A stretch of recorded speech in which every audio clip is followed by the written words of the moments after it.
आप सभी को। और आज एसएम की सीए इंटर की फर्स्ट क्लास है, स्ट्रेटेजिक मैनेजमेंट।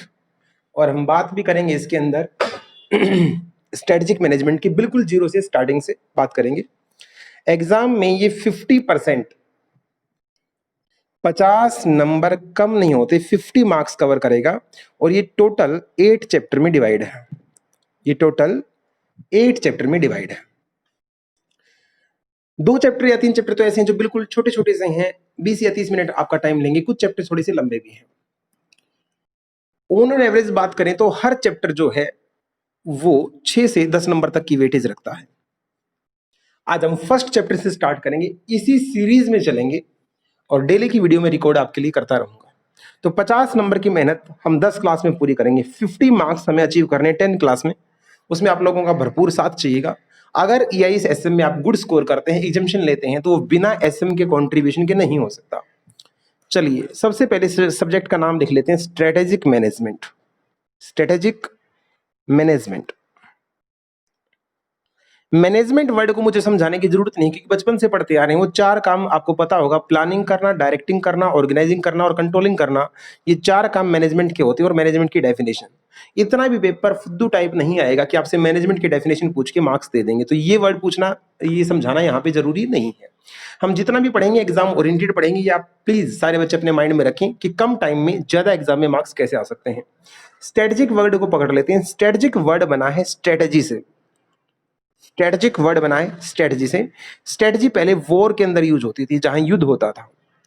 युद्ध में आमने सामने जब सिपाही खड़े होते हैं तो कोई भी अगर चूक जाए, जिसका निशाना चूक जाएगा, गोली दूसरे बंदे को लग जाएगी और बंदा मर जाएगा। तो इस टाइम पे दिमाग के अंदर क्रिटिकल थिंकिंग और 100% अचूक अचूक प्लानिंग चाहिए होती है, अदरवाइज आप जिंदगी से जान हार जाएंगे। इसलिए वहां पे बनानी पड़ती थी उन सोल्जर्स को स्ट्रेटजी।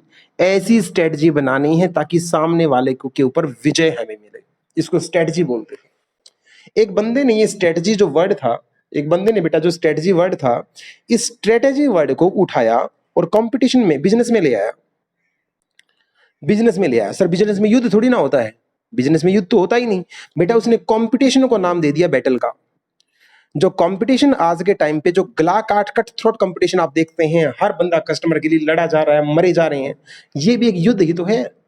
और यहाँ पे भी अगर हमने अपने कॉम्पिटिटर के ऊपर ध्यान नहीं दिया, अगर हमने अपने कॉम्पिटिटर पे फोकस नहीं किया, तो बेटा वो दिन दूर नहीं है जिस दिन मार्केट से आपका बोरिया बिस्तर गोल हो जाएगा।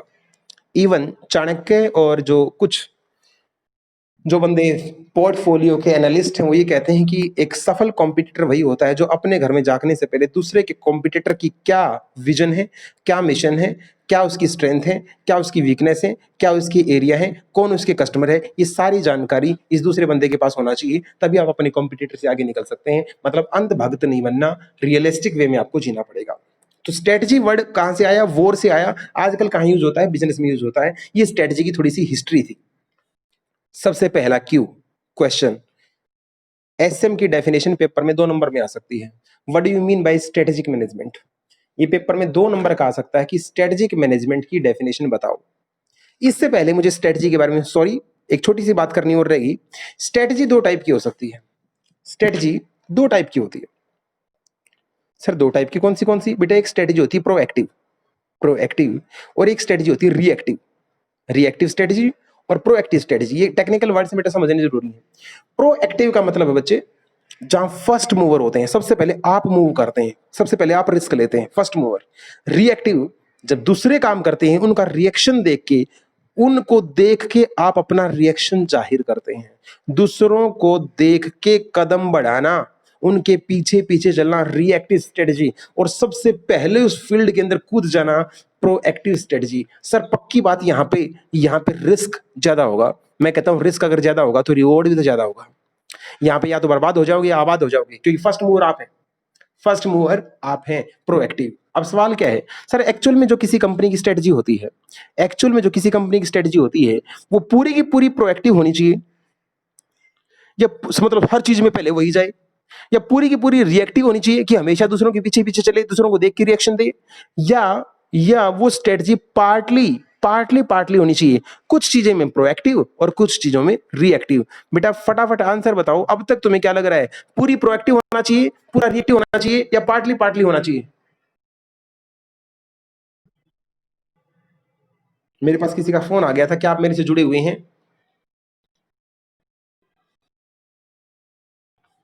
क्या पार्टली पार्टली स्ट्रेटजी बनानी है या पूरी प्रोएक्टिव पूरी रिएक्टिव? फटाफट बताएं।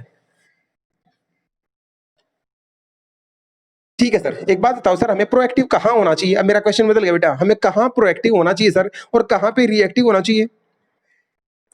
सर हमें प्रोएक्टिव वहां होना चाहिए जहां जिस काम की हमें नॉलेज है, कुछ ऐसा काम मार्केट में आया वो हमें ऑलरेडी आता है सर, उसकी काम की नॉलेज है, वैसा वैसा काम हमने पहले कर रखा है सर, उस काम को करने के लिए स्किल हमारे पास है सर, उस काम को कैसे करना हम जानते हैं सर, उस काम की में जो प्लांट मशीनरी यूज होगी वो हमें आती है सर। अगर उस काम की नॉलेज एक्सपीरियंस आपके पास है तो वहां वेट नहीं करने चाहिए, कूद जाओ मैदान में सबसे पहले प्रोएक्टिव।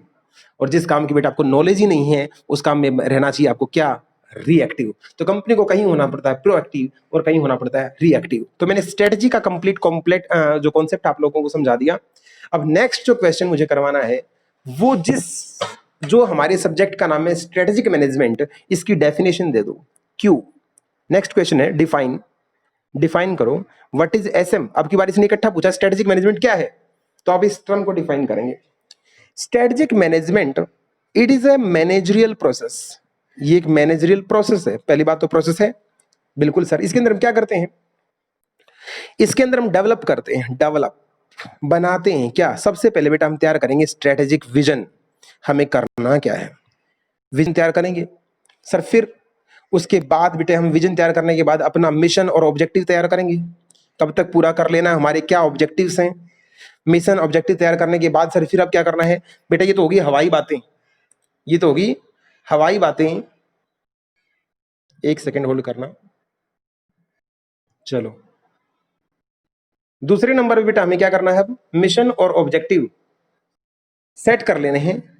बनना क्या है, मिशन तैयार कर लिया, ऑब्जेक्टिव तैयार कर लिया, अरे इसको पूरा कैसे करोगे, इसको पाना भी तो है। हर बंदा सोचता मुझे ये बनना है, लेकिन बनेगा कैसे, उसके लिए क्राफ्ट करो। क्या क्राफ्ट करो, क्राफ्टिंग अ स्ट्रेटजी। स्ट्रेटजी बनाओ, ये बनना कैसे है सर। स्ट्रेटजी बनाने के बाद सिर्फ सोचते थोड़ी ना रहना है, इस स्ट्रेटजी को इंप्लीमेंट भी करना है, एक्शन भी लेना है। Implement the strategy. Sir strategy को इंप्लीमेंट कर दिया, हम एक्शन में आ गए हैं, अब क्या करना पड़ेगा। तुम गलतियां करोगे, जैसे कोई काम स्टार्ट करोगे तो गलतियां करोगे, तो उस गलतियों को फिर तुम्हें क्या करना, लगातार करेक्टिव एडजस्टमेंट। तुम्हें लगातार अपने आप में एडजस्टमेंट्स करनी पड़ेंगी, गलतियों को ठीक करना पड़ेगा, इंप्रूवमेंट करना पड़ेगा, जहां तुम्हें अप्रोप्रिएट लगेगा वहां तुम्हें क्या करना पड़ेगा, इंप्रूवमेंट। इतनी बड़ी डेफिनेशन है किसकी, स्ट्रेटेजिक मैनेजमेंट की। मैं दोबारा से याद करवाता हूं, ध्यान सुनिएगा, फिर सुनूंगा तुमसे। स्ट्रेटेजिक मैनेजमेंट एक मैनेजरियल प्रोसेस है, एक मैनेजरियल प्रोसेस है जिसमें मैं डेवलप करता हूं क्या, strategic vision, mission, objective, and फिर क्या करता हूं, इन ऑब्जेक्टिव्स को पूरा करने के लिए क्राफ्ट करता हूं एक स्ट्रेटजी बनाता हूं, फिर स्ट्रेटजी को इंप्लीमेंट करता हूं, और इंप्लीमेंट करने के बाद मैं करेक्टिव एडजस्टमेंट लेता हूं जहां मुझे जरूरत लगती है, इसको बोलते हैं डीम्ड एप्रोप्रिएट। जहां मुझे एप्रोप्रिएट लगेगा वहां वहां मैं अपने आप में क्या करूंगा, इंप्रूवमेंट करूंगा। ये स्ट्रेटेजिक मैनेजमेंट की डेफिनेशन है बेटा, सब्जेक्ट का नाम है स्ट्रेटेजिक मैनेजमेंट। तो इसकी डेफिनेशन में इतना सा भी गड़बड़ नहीं होना चाहिए। क्लास का कोई भी एक बच्चा फटाफट मुझे बताए स्ट्रेटेजिक मैनेजमेंट क्या है, फास्ट।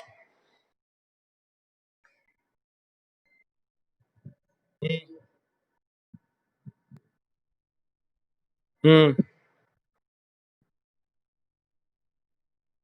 हम्म हम्म ठीक है जी, फिर बहुत बढ़िया, शाबाश बेटे। अब चल पड़े भाई हम नेक्स्ट क्वेश्चन पे। नेक्स्ट क्वेश्चन पे, जब कोई बंदा हर चीज स्ट्रेटेजिक मैनेजमेंट में देखा हमने, सारी चीज आ गई, सारी चीज आ गई, विजन भी बनाना है, मिशन भी बनाना है, स्ट्रेटजी भी बनानी है, जहां गलती उसको रिकरेक्ट भी करना है, सारी चीज करते हैं बेटा। यहाँ पे क्वेश्चन बनता है, क्या स्ट्रेटेजिक मैनेजमेंट करना गलत बात है, सही बात है? इसका महत्व क्या है, महत्व क्या, महत्व है क्या, इंपॉर्टेंस है, लोग क्यों करते हैं स्ट्रेटेजिक मैनेजमेंट? तो बेटा ये एक स्टडी मेट का एक अच्छा नपा तुला क्वेश्चन आ सकता है पेपर में, तो इसके ऊपर मार्क करूंगा मैं, क्यों। क्वेश्चन नंबर 2, स्ट्रेटेजिक मैनेजमेंट क्या होता है, इसकी इंपॉर्टेंस बताएं, फटाफट देखिएगा। कीवर्ड्स लिखवा रहा हूं, ये कंपनी को डायरेक्शन देता है, ये कंपनी को क्या दिखता है, डायरेक्शन, जैसे हमें इसने डायरेक्शन दे रखी तुम्हें सीए बनना है तो तुम्हें क्या करना पड़ेगा, सीपीटी, फिर क्या करना पड़ेगा, इंटर, फिर क्या करना पड़ेगा, फाइनल। तो इस तरीके से क्या देता है, कंपनी को डायरेक्शन देता है। तो यहाँ कीवर्ड है डायरेक्शन देना। दूसरा, ये कंपनी को ज्यादातर प्रोएक्टिव बनाने की कोशिश करता है बजाय कि रिएक्टिव। कहता है पीछे पीछे चलना बंद करो यार, तुम चलोगे दुनिया चलेगी। ये ज्यादा जोर देता है प्रोएक्टिव बनने पे बजाय कि रिएक्टिव बनने पे। ओके सर, और बताओ ये क्या करता है। ये कंपनी को डिसीजन मेकिंग लेने में, डिसीजन मेकिंग करने के लिए, बेस्ट डिसीजन मेकिंग करने के लिए फ्रेमवर्क प्रोवाइड करता है। फ्रेमवर्क, क्योंकि ये चीजों को लाइन में लगा देता है किसके बाद क्या होना है, तो डिसीजन मेकिंग लेने में क्या करनी होती है, आसानी हो जाती है। सर और क्या, ये फ्यूचर में तुम क्या बनने वाले हो उसका फेस तुम्हें आज दिखाता है। सपने आने स्टार्ट हो जाते हैं कि हम फ्यूचर में सीए बनेंगे, तो फ्यूचर में तुम क्या बनना चाहते हो उसका इमेजिनेशन ये तुम्हें करवा देता है। सर आगे, ये तुम्हारा एक डिफेंस मैकेनिज्म के अंदर काम करता है। कल को तो कोई ऐरा गैरा न वगैरह तुम्हारे को बोले तुमने कुछ नहीं किया, तुम्हें करना नहीं आया, तुमने नुकसान कर दिया, तो हम बता सकते हैं सर मैंने जो भी किया है स्ट्रेटेजिक मैनेजमेंट के अकॉर्डिंग किया है। तो ये defence mechanism, corporate defence mechanism है। सर और ये गलतियों को सुधारता है, पिटफॉल जितनी भी गलतियां हमारे मिस्टेक होती हैं उनको इंप्रूव करवाता है। और दूसरा, अगर स्ट्रेटेजिक मैनेजमेंट होगा तो लॉन्गिविटी होगी, मतलब आप लॉन्ग टर्म तक जा सकते हैं। और अगर आपका स्ट्रेटेजिक मैनेजमेंट नहीं हुआ तो आप लॉन्ग टर्म की सपने लेना छोड़ दो। तो ये तमाम क्या है, इंपॉर्टेंस है किसकी, स्ट्रेटेजिक मैनेजमेंट की। अब तक क्या क्या हो चुका है ध्यान सुनते जाना। स्ट्रेटेजी क्या है ये क्लियर हुआ, स्ट्रेटेजिक मैनेजमेंट क्या है ये क्लियर हुआ, स्ट्रेटेजी कितने टाइप की होती है, प्रोएक्टिव, रिएक्टिव, ये क्लियर हुआ, किस टाइप की स्ट्रेटेजी हमें अडॉप्ट करनी चाहिए ये भी हमें क्लियर हुआ। फिर स्ट्रेटेजिक मैनेजमेंट की इंपॉर्टेंस क्या है, ये कंपनी को डायरेक्शन देता है, कंपनी को लॉन्ग टर्म में लेके जाता है, कंपनी को इंप्रूव करवाता है, उसकी एफिशिएंसी बढ़ जाती है, और ये कंपनी को मेजर डिसीजन मेकिंग करने के लिए फ्रेमवर्क प्रोवाइड करवाता है। तो तमाम हमने छोटे छोटे फायदे करे, बच्चों वाले पॉइंट थे, हो गए। लेकिन अब यहाँ पे एक क्वेश्चन और बनेगा बेटा आपका, जो बुक से मैच कराऊंगा जब दिखाऊंगा। वो क्वेश्चन है लिमिटेशन बताओ। ओ हो लिमिटेशन। मैं यहाँ पे मोस्ट इंपोर्टेंट मार्क करना चाहूंगा, क्योंकि बेटा एडवांटेज तो जोड़ के कोई भी लिख सकता है, एडवांटेज तो जोड़ के कोई भी लिख देगा, लिमिटेशन बताना हर किसी के आसान की बात नहीं है। तो लिमिटेशन ऑफ स्ट्रेटेजिक मैनेजमेंट यहाँ पे इंपॉर्टेंट पॉइंट है। लिमिटेशन बताओ सर, बताओ आप बताओ लिमिटेशन क्या है। स्ट्रेटेजिक मैनेजमेंट का मतलब है प्लानिंग करना। प्लानिंग पास्ट की होती नहीं, फ्यूचर की होती है। फ्यूचर में किसकी, अंदर की है बाहर की, बाहर की, बाहर की को क्या बोलते हैं, एनवायरमेंट। तो एनवायरमेंट को समझना ऐसे ही आसान थोड़ी ना है। तो पहली लिमिटेशन, एनवायरमेंट को समझने चले हो, हाँ समझने चले हैं। एनवायरमेंट हाईली कॉम्प्लेक्स है, हाईली कॉम्प्लेक्स, और टर्बुलेंट है, टर्बुलेंट, टर्बुलेंट, उथल पुथल चलती है, आज जो है कल नहीं होगा। अरे किसने सोचा था बेटा कोरोना आएगा और सब कुछ बिखर जाएगा। सर बिल्कुल, इसलिए आसान नहीं है। दूसरा, स्ट्रेटेजिक मैनेजमेंट एक टाइम कंज्यूमिंग प्रोसेस है, टाइम बहुत लग जाता है भाई, हर चीज को सोच सोच के करो, इतनी देर में तो हो जाएगी, तो टाइम कंज्यूमिंग होता है, दूसरी दिक्कत ये है। तीसरा, बेटा आजकल लोग खुद स्ट्रेटेजिक मैनेजमेंट नहीं करते, मार्केट से एनालिस्ट होते हैं, चार्टर्ड अकाउंटेंट्स होते हैं, सीएमए होते हैं, सेक्रेटरीज होते हैं, उन बंदों की हेल्प लेते हैं, कंसल्टेंसी लेते हैं, तो वो फ्री में नहीं आते, पैसे लगते हैं। तो हम कह सकते हैं स्ट्रेटेजिक मैनेजमेंट आज के टाइम पे कॉस्टली है, पैसा लगता है भाई, कॉस्टली होता है, दिक्कत होती है। और चौथा, आज के टाइम में, आज के कंपैरेटिव सिनेरियो को देखते हुए, कंपैरेटिव सिनेरियो को देखते हुए हर बंदा स्ट्रेटेजिक मैनेजमेंट करता है, तो डिफिकल्ट हो जाता है ये जानना, ये पता नहीं लगता कि मेरा स्ट्रेटेजिक मैनेजमेंट सही है या सामने वाले का एसएम सही है। हम कई बार इसी चीज के अंदर उलझ गिर जाते हैं, मैं ठीक हूं या वो ठीक है, कभी वो ठीक हो मैं गलत हूं, उसको रिकरेक्ट करें। तो इसकी कुछ लिमिटेशन है, फटाफट इसकी 3 मेन लिमिटेशन बताओ। पहला, एनवायरमेंट हाईली कॉम्प्लेक्स है, इसको समझना नामुमकिन है तो नहीं, लेकिन इम्पॉसिबल तो नहीं, लेकिन मुश्किल है, डिफिकल्ट है। दूसरा, टाइम बहुत लग जाता है, टाइम की दिक्कत है। तीसरा, कॉस्टली बहुत है। और चौथा, ये डिफिकल्टी पैदा करता है, यार ये पता नहीं लगता वो सही है हम सही। तो ये क्या थी, limitations of strategic management. Okay sir, और बताओ इसमें क्या है, और मुझे बताना है जो next question.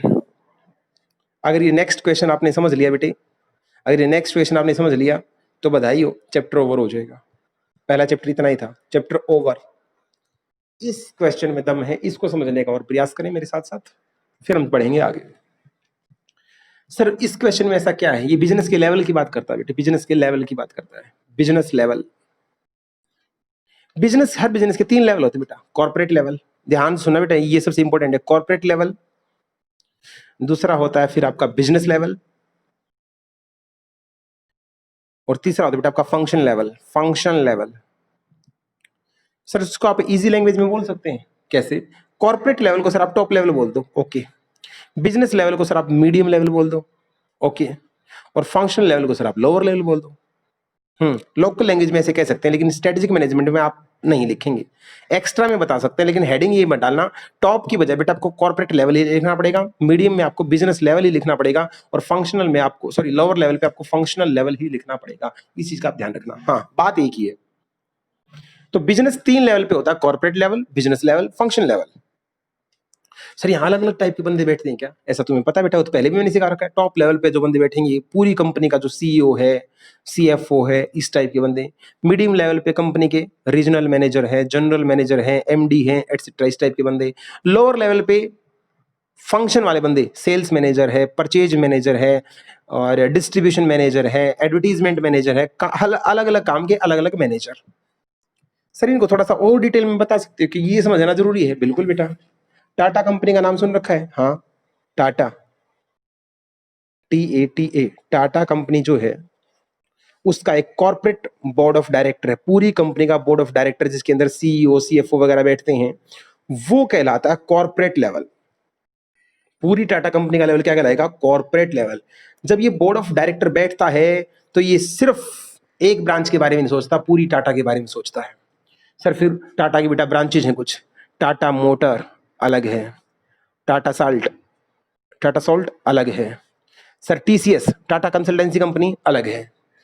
Sir Tata motor का काम टाटा साल्ट से बिल्कुल मिलता जुलता नहीं है, टाटा मोटर का काम टाटा कंसल्टेंसी से, सर इनके काम तो बिल्कुल अलग अलग है। कंपनी तो एक ही है, कौन? टाटा। तो जो कॉर्पोरेट लेवल पे जो लोग होंगे, जो टॉप लेवल पे लोग होंगे, वो पूरी कंपनी के बारे में सोचेंगे, सभी के बारे में सोचेंगे। वो इसके बारे में बात करेंगे, वो इसके बारे में बात करेंगे, वो इसके बारे में बात करेंगे। ओके सर, जो सब के बारे में सोचते हैं उसको बोलते हैं कॉर्पोरेट लेवल। तो यहां से बनते हैं क्या? कंपनी के विजन यहां बनते हैं, कंपनी के विजन यहां सेट होते हैं। Okay sir. Sir Tata motor का जो मैनेजर होगा वो कौन से बेटा? ये कहलाते हैं कॉर्पोरेट लेवल मैनेजर। क्या कहलाते हैं? Corporate level manager. सर यहां पे क्या कहलाएंगे? Business level manager. जो टाटा मोटर का मैनेजर होगा उसको अपनी टाटा की गाड़ियां बनाने के लिए टाटा नमक वाले से पूछना नहीं पड़ेगा, क्योंकि नमक के कस्टमर अलग हैं यार, और गाड़ियों के कस्टमर अलग हैं। इसका कस्टमर बेस अलग, इसका कस्टमर बेस अलग, इसका एनवायरमेंट अलग, इसका एनवायरमेंट अलग, इसका रिस्क अलग, इसका रिस्क अलग। इसका मतलब बेशक एक कंपनी हो, इसको इससे पूछने की कोई जरूरत नहीं है।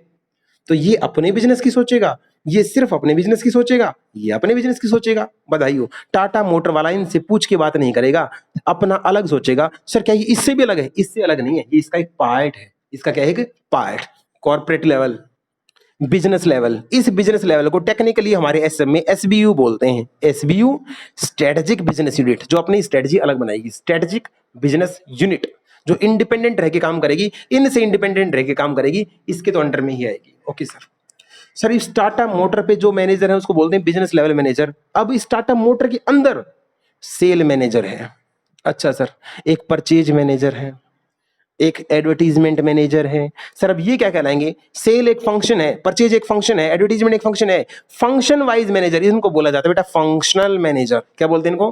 Functional manager. ये बहुत छोटे। एक बात बताऊं, कस्टमर से सबसे ज्यादा क्लोज कौन से होते हैं बेटा? जिनका कस्टमर से मिलना जुलना होता है, वो ये लोग होते हैं, ये लोग होते हैं, या ये लोग होते हैं? सोच के बताओ, कस्टमर से कौन रिएक्ट करता है, कौन मिलता है?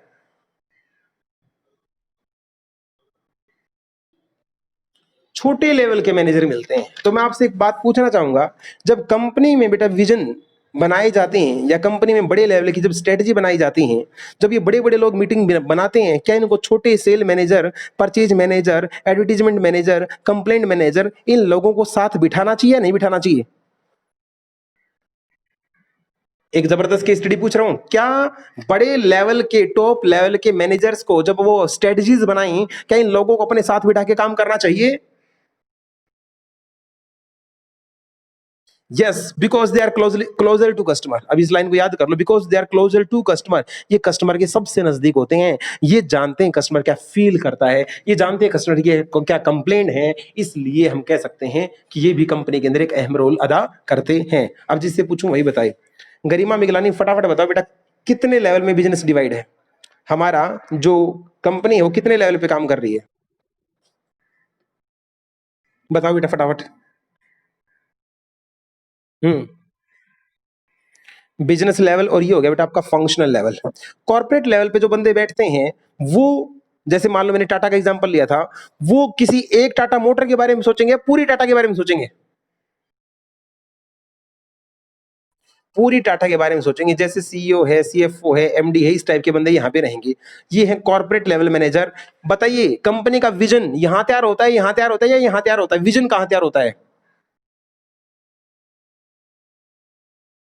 अब इस पे आ जाओ।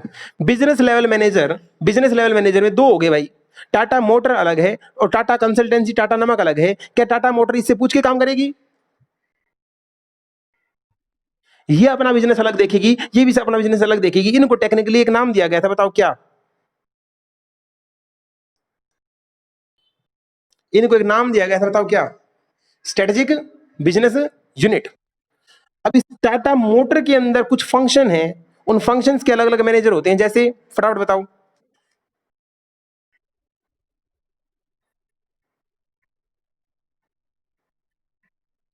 इनको, क्या इनका कंपनी के प्लानिंग में कोई कंट्रीब्यूशन होता है? बताओ क्यों? शाबाश, डन हो गया। अब मेरा नेक्स्ट क्वेश्चन आपसे ये है, पूछ रहा हूं, वो याद नहीं करना उसमें कुछ भी। क्या स्ट्रेटेजिक मैनेजमेंट, स्ट्रेटेजिक मैनेजमेंट होता है बेटा अच्छी प्लानिंग करके काम करना, हर चीज को सोच समझ के करना, अंधे अंधभक्त नहीं बनना, सब काम सोच समझ के करना, फैक्ट्स के अकॉर्डिंग काम करना। क्या प्रॉफिट ऑर्गेनाइजेशन को ही स्ट्रेटेजिक मैनेजमेंट करना चाहिए या नॉन प्रॉफिट ऑर्गेनाइजेशन को भी स्ट्रेटेजिक मैनेजमेंट करना चाहिए? सोच के बताओ आंसर। सर मेन बात आप क्वेश्चन ही गलत पूछ रहे हैं। मैंने कहा कैसे? सर स्ट्रेटेजिक मैनेजमेंट का प्रॉफिट से और नॉन प्रॉफिट से कोई लेना देना ही नहीं है। स्ट्रेटेजिक मैनेजमेंट का मतलब है आप अपने ऑब्जेक्टिव्स जो आपने सोचे हैं उनको कैसे जल्द से जल्द पूरा करें, और वो भी फुल्ली ऑप्टिमाइजेशन ऑफ रिसोर्सेज के साथ, ताकि किसी के साथ कुछ गलत ना हो, हर बंदा खुश रहे और हर चीज फेवर में जाए। इसको स्ट्रेटेजिक मैनेजमेंट बोलते हैं। सर इसका प्रॉफिट और नॉन प्रॉफिट से कोई लेना देना नहीं है बेटा। कुछ लोग सोचते थे प्रॉफिट ऑर्गेनाइजेशन को स्ट्रेटेजिक मैनेजमेंट की जरूरत है, तो ये केस स्टडी कराती है, तो बोल देना सरासर गलत बात है, ऐसा नहीं है। सर एक बात बताओ, एग्जाम्पल बताओ। ट्वेल्थ तक हम पढ़ते हैं private school, private school, private school. हमें क्या चाहिए? ट्वेल्थ तक बेस्ट से बेस्ट प्राइवेट स्कूल हमें चाहिए होता है, प्राइवेट। सरकारी स्कूल में कोई नहीं जाता। जब बंदा ट्वेल्थ पास करके कॉलेज लाइफ में जाता है, कॉलेज जाता है, तो उस टाइम दो टाइप के कॉलेज होते हैं, प्राइवेट कॉलेज और गवर्नमेंट कॉलेज। मुझे फटाफट बताओ, तुम प्राइवेट कॉलेज से पढ़ना चाहोगे या गवर्नमेंट कॉलेज से पढ़ना चाहोगे?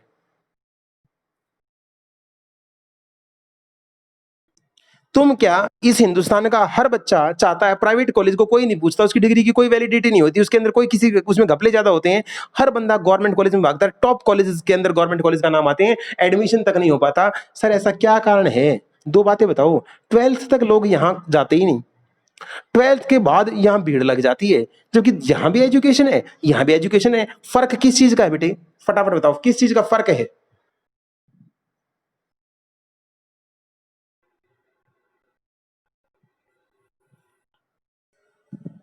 मैं बताता हूं, जरा ध्यान सुनना।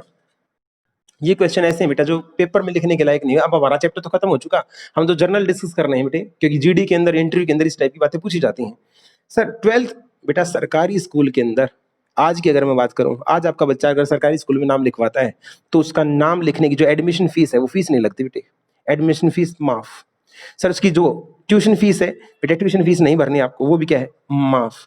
सर बच्चे का मिड डे मील, बच्चों को मिड डे मील वहां खाना फ्री मिलेगा, खाना बच्चे को फ्री मिलेगा। सर बच्चे की स्कूल ड्रेस, स्कूल ड्रेस भी स्कूल की तरफ से फ्री मिलेगी, स्कूल ड्रेस भी फ्री, खाना भी फ्री, ट्यूशन भी फ्री, एडमिशन भी फ्री, सब कुछ फ्री। और तो और अगर आप बेटी हैं, गर्ल हैं, अगर आप चाइल्ड जो आप बेबी गर्ल हैं, तो आपको, अगर आप लड़की हैं सॉरी, तो आपको यहाँ ये तो देना ही नहीं देना, आपको कुछ मिलेगा भी। ये स्कीम लड़कियों के लिए होती है, मिलेगा भी आपको, हर महीने 2 महीने 3 महीने में पैसे भी मिलेंगे जो आप घर लेके आएंगे। सर इतनी सारी फैसिलिटी देने के बाद भी सरकारी स्कूल में कोई बच्चा क्यों नहीं जाता?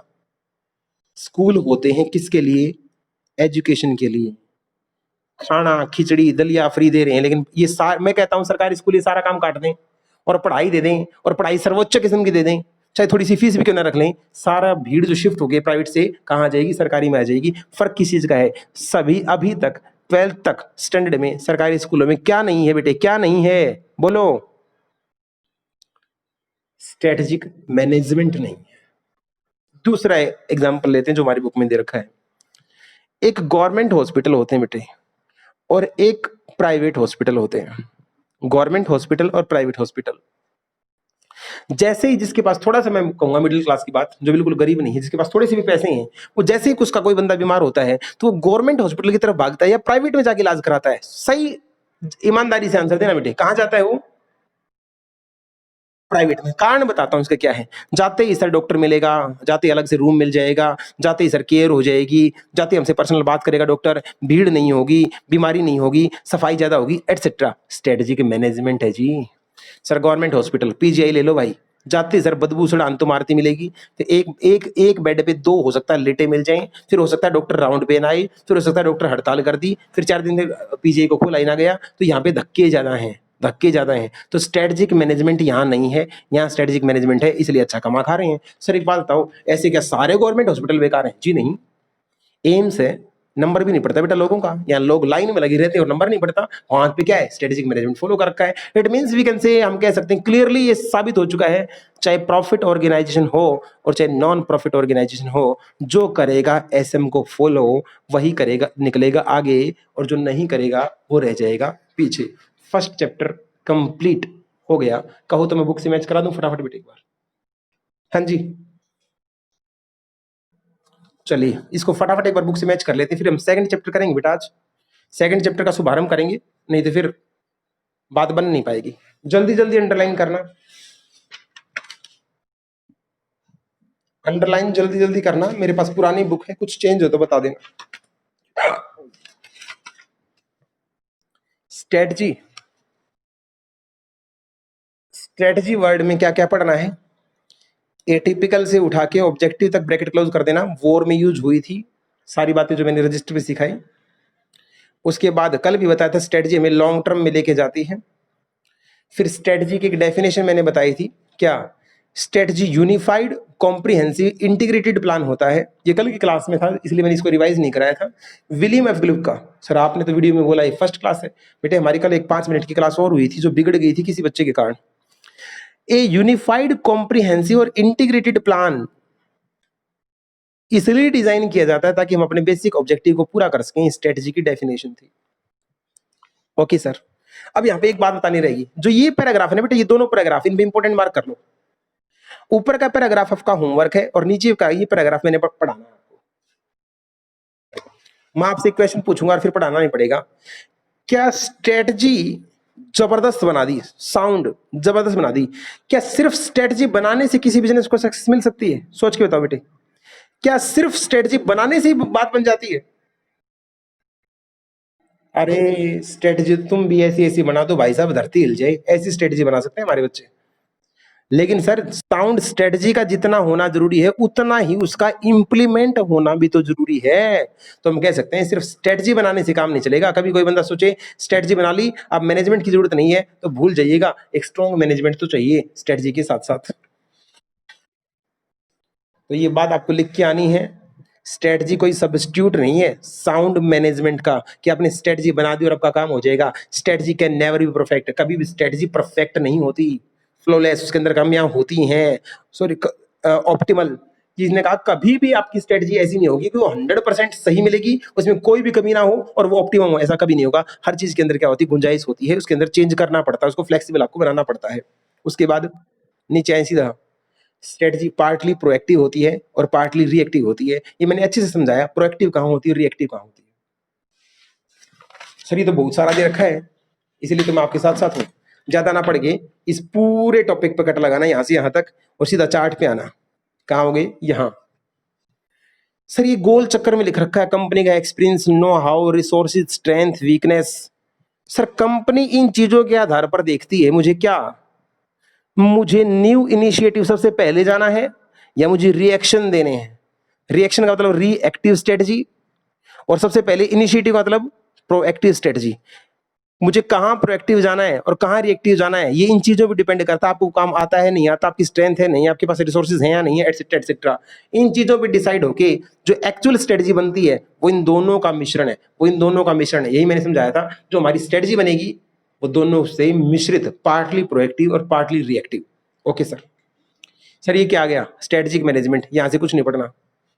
ये स्ट्रेटेजिक मैनेजमेंट में इतना और कंटेंट है, इतना और कंटेंट है बुक के अंदर, इसका कोई हिसाब नहीं। अरे स्ट्रेटेजिक मैनेजमेंट 2 नंबर का आता है, क्या भर रखा है, सीधा उठाओ डेफिनेशन, जिसका मुंह काला कर रखा है।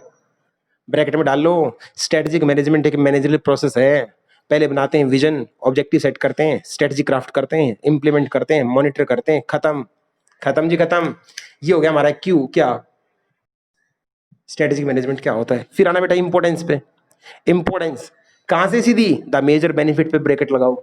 The major benefits of strategic management are, first, company को डायरेक्शन देता है, कंपनियों को प्रोएक्टिव बनाता है बजाय कि रिएक्टिव से। तो अंडरलाइन करो प्रोएक्टिव रिएक्टिव को।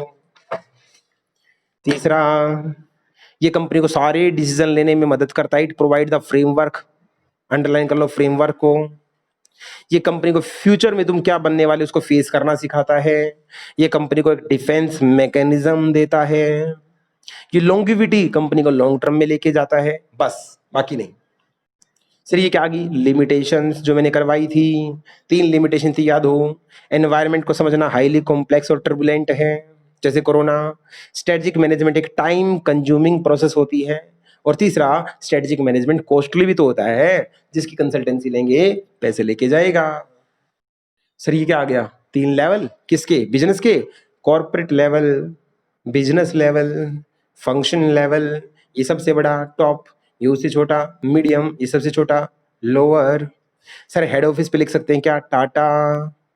सर नीचे division A, division B, division C पे टाटा नमक, Tata motor, Tata consultancy. Sir function में सेल्स मार्केट, फलाना मार्केट, ढिमका मार्केट, खत्म। सर अब बताओ, ये जो बिजनेस के लेवल हैं, अब ये कहां से याद करने हैं। ध्यान से ब्रैकेट लगाना बेटा, क्योंकि ये इतना सारा कुछ नहीं जहां से ब्रैकेट लगाऊं।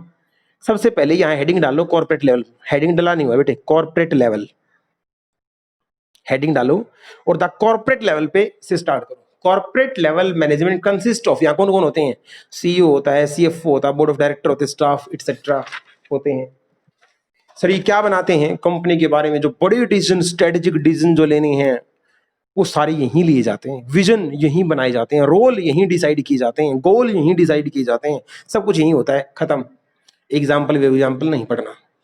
सर फिर वो कहाँ आएगा, बिजनेस लेवल कहाँ है, बिजनेस लेवल कहाँ है। कहीं तुम्हें यहां दिखेगा बेटा, देखो यहाँ पे, ए strategic business unit is a self contained division. याद रखना दिमाग में, जब भी एसबीयू पढ़े, टाटा मोटर फॉर, वो अपना फाइनेंस, अपना परचेज, अपना प्रोडक्शन, अपनी मार्केटिंग खुद देखती है।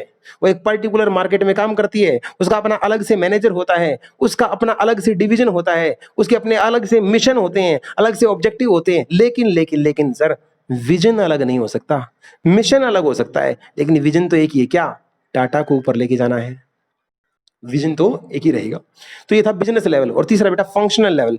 फंक्शनल लेवल पे वो बंदे होते हैं जो स्पेसिफिक बिजनेस फंक्शन के लिए होते हैं, जैसे ह्यूमन के लिए ह्यूमन रिसोर्स, परचेज के लिए परचेज मैनेजर, डेवलपमेंट के लिए डेवलपमेंट मैनेजर, कस्टमर के लिए कस्टमर मैनेजर। तो हर जो स्पेसिफिक फंक्शन के लिए होते हैं, वो कौन से कहलाते हैं, फंक्शनल मैनेजर। 3 लाइन यहां से उठा के इस पैराग्राफ में नीचे आ जाना, नीचे आ जाना, बता देना। अगर आप रियल और अटेनेबल स्ट्रेटजी बनाना चाहते हो, तो आपको इन लोगों को साथ बिठाना पड़ेगा, because they are closer to customer. ये लिख रखा, they are closer to customer, main line इस पैराग्राफ की है। हेडिंग डाल लो, ओवर।